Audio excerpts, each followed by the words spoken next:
Welcome to Top 30. I'm Richard Bacon. And I'm Kristen Smith, and here are your top 30 stories in 30 minutes.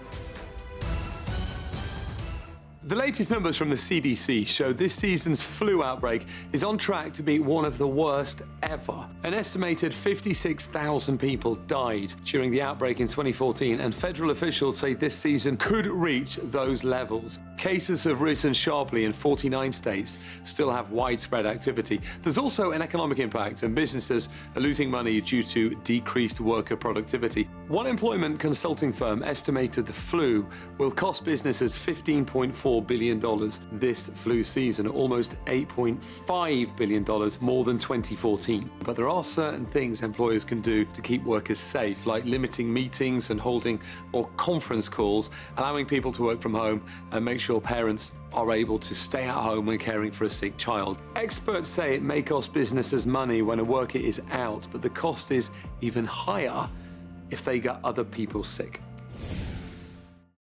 Nick Foles won the Super Bowl MVP, leading the Eagles to a 41-33 Super Bowl victory. But one New England Patriot is an MVP off the field because he's returning to his $11 an hour job.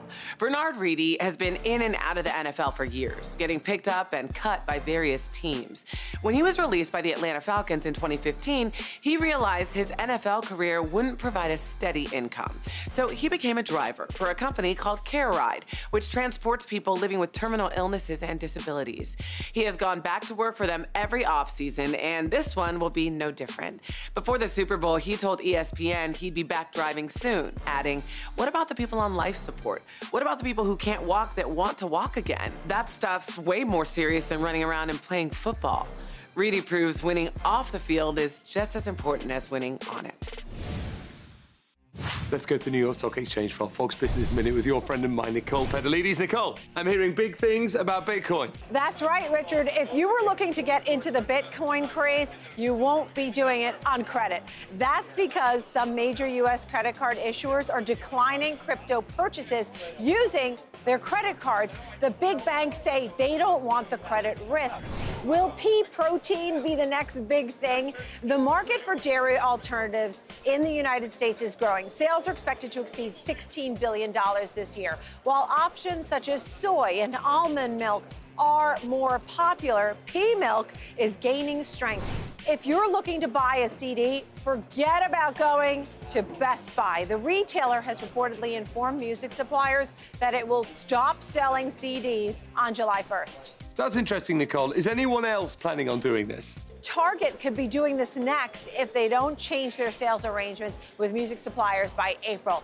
Big releases can still do well. Just look at Taylor Swift's 2017 Reputation album, which sold 500,000 copies. Good stuff, Nicole. Thank you. Kristen, you're talking about some of the big Super Bowl performances.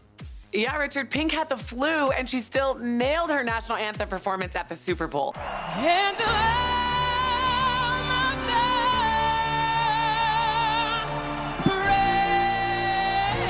The breakout star was Ryan McKenna, a.k.a. the selfie kid who became an instant meme sensation during Justin Timberlake's halftime show.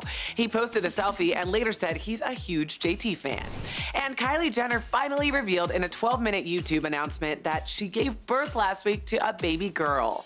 The heartwarming video also featured the first look at sister Kim's new baby, Chicago. The two cousins are less than 3 weeks apart.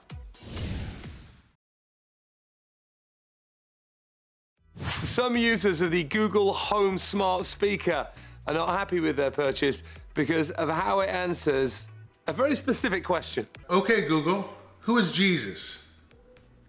My apologies. I don't understand. I even asked Google who was David Sams. Google knew who I was.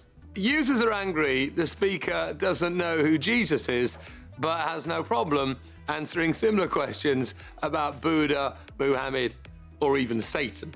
Google has been accused of political correctness and censorship. The company denies the accusations. A spokesman tweeted that the move wasn't out of disrespect, but instead to ensure respect. Google says that's because the speakers pull information from the web. Some topics are likely to be spammed by other web users who plant inaccurate information. The company has since updated the software. Now, if you ask the speaker who Jesus is, it says, "Religion can be complicated, and I am Still learning. Here's what I would say to pedantic speaker users. If you want to know who Jesus is, read a book. Funding for the US government runs out on Thursday, meaning another shutdown is looming this week. The House is planning on voting on a short-term bill which would fund the government through March 22nd, but so far Senate leaders have not committed to passing the bill. It would be the second shutdown this year. The previous one was for 3 days in January. Immigration is yet again the sticking point for both of these funding debates. More specifically, President Trump's demand for $25 billion to build a border wall and what to do with the Dreamers. The Dreamers are approximately 700,000 children brought to this country illegally, but were given deportation protection by the Obama administration. The Trump administration wants to revoke those protections, although a judge has currently blocked that move. If the proposed House bill is eventually approved, it would give both sides more time to negotiate a long-term immigration solution. And if it's not, and there are no other agreements reached, another shutdown would start on Friday.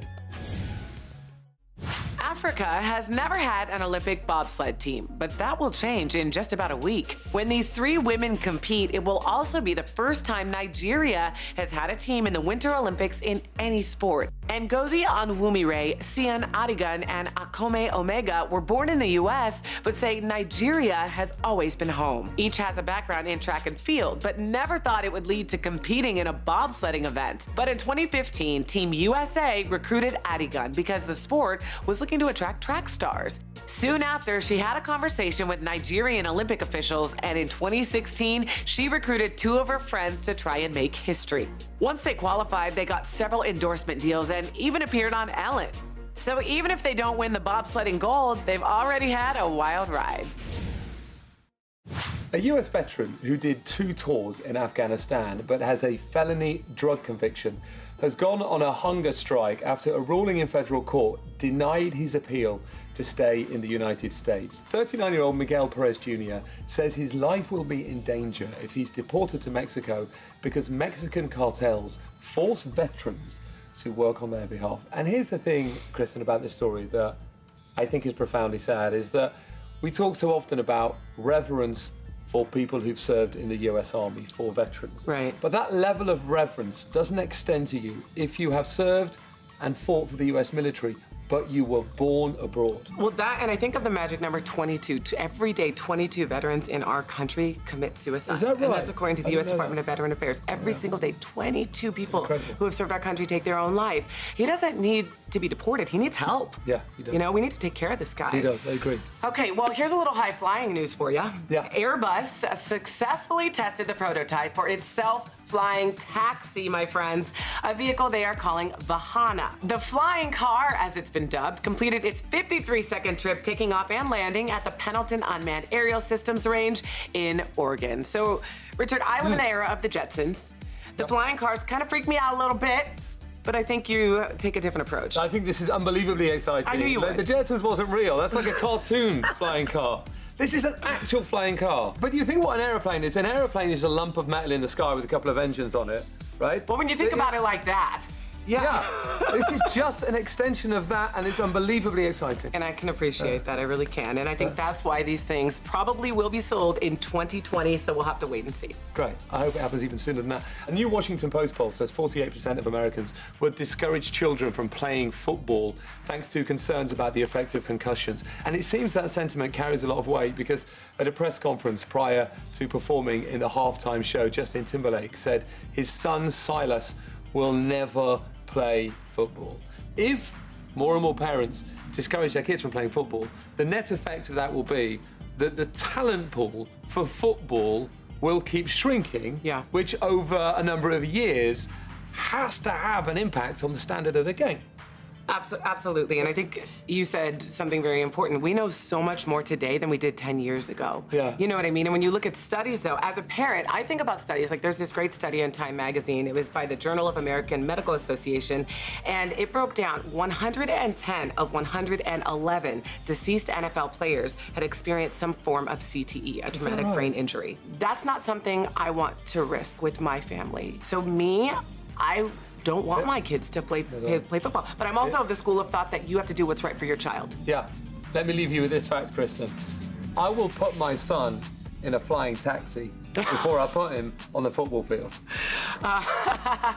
Hey, did you hear the Spice Girls are back in the news? Yes. The rumor mill is turning, you guys, that the Spice Girls are reuniting again. After the girl group was spotted together for the first time since 2012, NME reported that they're undergoing talks for a variety of upcoming projects, including, but not limited to, Richard, TV shows, endorsements, and a greatest hits compilation. Do you love the Spice Girls? You strike me as a Spice Girl type of guy. I gotta look, I actually know them all individually because I've hosted TV and radio shows in England forever. The last time I saw Ginger Spice, Jerry Halliwell, I ran into her at the circus, and afterwards we both went backstage to meet the clown.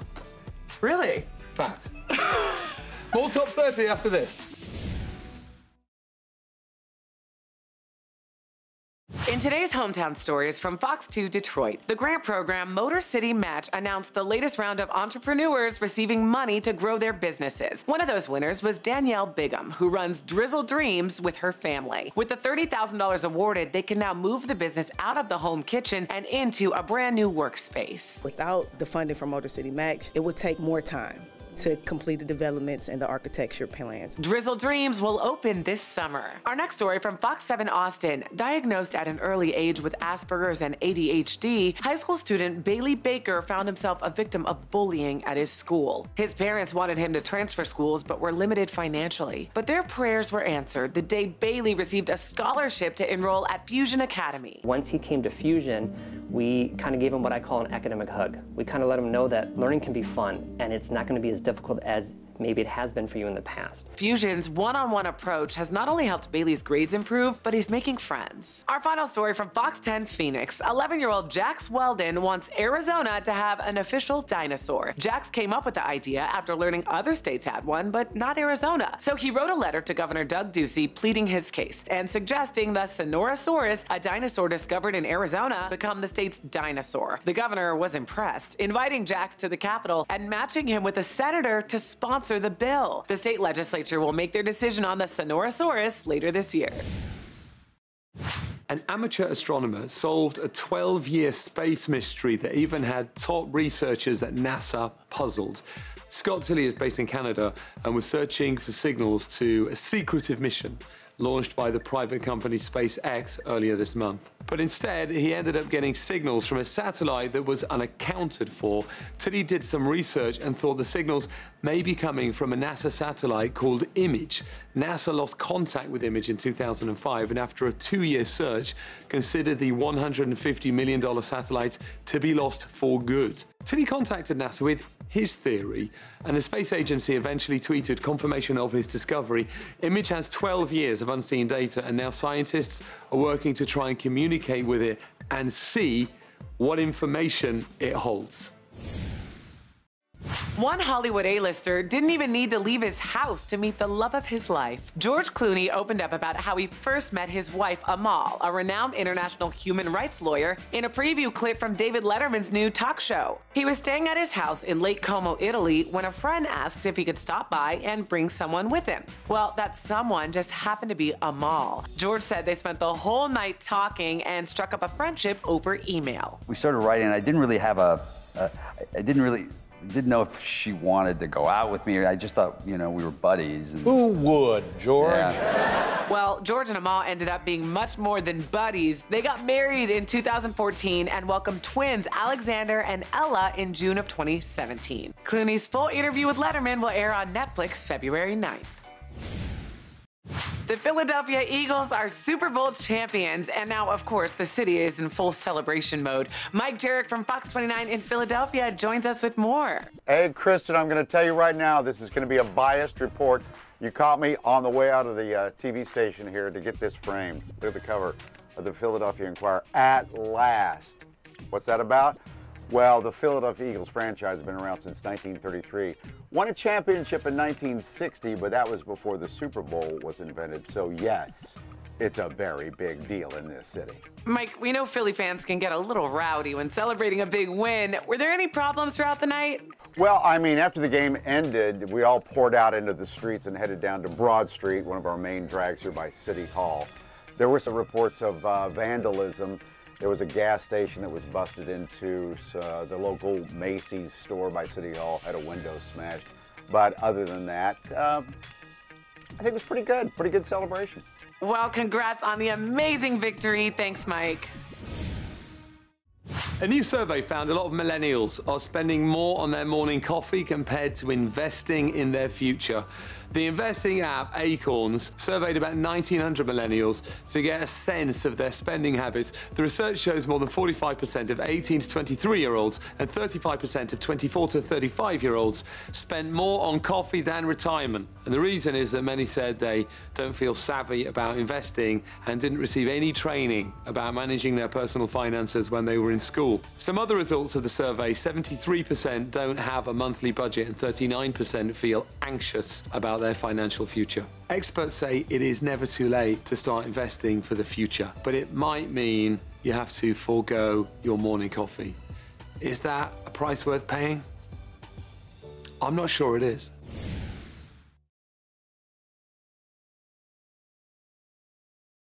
If you were born with natural rhythm or have two left feet, it doesn't matter, because salsa dancing has a way of getting everyone onto the dance floor. Coco Dominguez from Fox 26 in Houston shows us how easy it is to turn up the heat on a weeknight. Thanks, Kristen. I had such a great time taking on this salsa lesson. First, we started off with just some basic moves, getting into the groove of the music, getting our hips moving some. The footwork actually is not as difficult as you might think. Anybody can do a couple of two-steps. We found some awesome deals on classes, some as cheap as $10 for 2 hours. It didn't take me long to get the hang of it. We even threw in some fun turns. We also learned another dance called bachata, a Dominican Republic dance that's a little bit slower and a little bit more romantic. The best part for me, though, is just enjoying some good music. It's impossible to not move and groove to it. So don't be scared to get on out there and try it. Everyone is on a different level. Have you ever tried a little salsa, Kristen? Well, I don't have a ton of rhythm, but I promise I will try it. It looks like so much fun. Thanks, Coco. Matthew Chan has stage 4 colon cancer, but was granted a dream come true last month. A self-described Tesla superfan, the 39-year-old father of 3 not only got to visit the tech company's factory in California, but he came face-to-face with the founder and CEO himself, Elon Musk. Chan described the surprise encounter, saying, "I was a stuttering fool, but I just thanked him for his vision and what he's done for the community. I have huge respect for the company." Interested in all things Tesla, Chan also got an hour-long sit-down with the company's lead designer, Franz von Holzhausen. Chan said, "Of course, I wanted to meet Elon, but I was interested in also talking to the guys who Elon goes to and says, 'I need this done.'" Chan says the Tesla tour was a welcome reprieve from his recent cancer diagnosis. And as a radiologist, he keeps a positive outlook, saying it's not a death sentence by any means. Drinkers around the world are facing a shortage of tequila. The spirit's popularity has increased in recent years. According to Reuters, that has driven up the price of tequila's main ingredient, agave, which is entirely grown in Mexico, to 6 times what it was just 2 years ago. The plants take up to 8 years to reach maturity. In 2011, more than 17 million agaves were planted for use this year, but to meet current demand, they need 42 million. Many tequila makers have begun using younger plants in order to meet that demand. That leaves fewer mature plants the following year. The long growing times have led many farmers to abandon agave for plants they can grow and sell more quickly, like corn. The agave plants that are left are now so valuable they are being stolen. More than 15,000 robberies were reported in Mexico last year. Some tequila companies could be forced to raise prices, which may drive them out of business. Experts say that the shortages will continue through at least 2021. There are a million ways to show your love, and Jordan came up with a pretty creative way to surprise his girlfriend, Madison. The 23-year-old from South Dakota works with cows on his family farm and wanted to let Madison know he was thinking of her. After a few days of trial and error, Jordan was able to wrangle about 250 cows into the shape of a heart and snap a photo for his girlfriend. Madison tweeted the photo with the caption, "Find yourself a guy who purposely feeds his cows in the shape of a heart just to send to you." Jordan said, "They just follow whatever line I make with the feed wagon every morning." Madison said she couldn't believe he managed to pull that off, and neither can we. Hey, Richard, what's coming up on our next show? Kristen, we're talking about filing your taxes. There are some common mistakes that many Americans make every tax season. They can create problems with the IRS and even delay your refund check. And one mother uses social media to show what life is really like for a child with special needs on the next Top 30.